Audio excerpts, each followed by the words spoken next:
Le phénomène d'itinérance dans Côte-des-Neiges, Notre-Dame-de-Grâce, ne date pas d'hier. Ça fait 5 ans qu'il y a une halte chaleur chaque hiver ici, mais ça ferme le 31 mars. Résultat, les personnes en situation d'itinérance s'agglutinent ici, près du chalet, dans le parc Martin Luther King.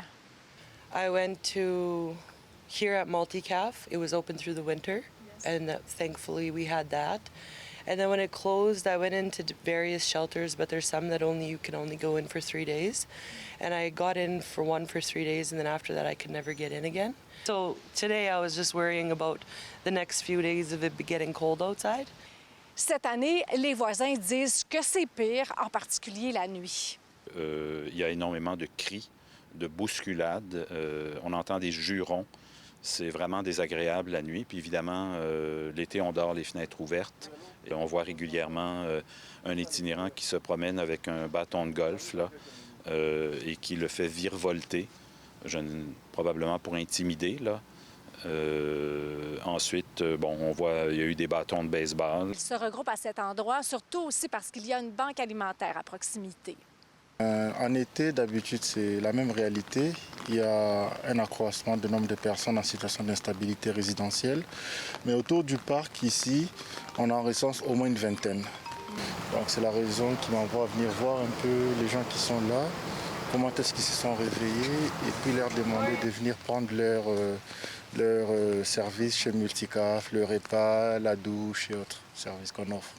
Les résidents du secteur ont décidé d'initier une pétition. 75 personnes l'ont signée jusqu'à présent. Ils réclament que la Ville dévoile un plan précis rapidement pour l'hiver. Il faut faire la distinction. Ce n'est pas simplement d'expulser les itinérants.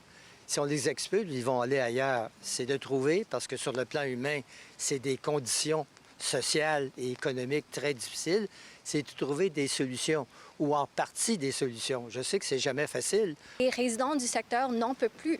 Ils sont tannés de voir l'inaction de cette administration. Ils se sentent tellement mal pour les personnes en situation d'itinérance qui se trouvent à tous les jours devant chez eux. Et regardez, aujourd'hui, il pleut. Et ces gens-là sont à l'extérieur, sans toit sur leur tête. J'entends ce que les personnes demandent, puis c'est pas la première fois qu'on le demande, j'en suis bien consciente.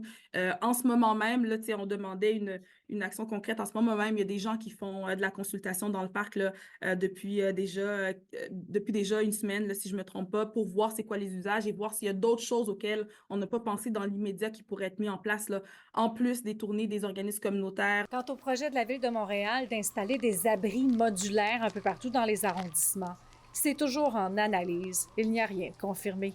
À Montréal, Véronique Dubé, pour Nouveau Info.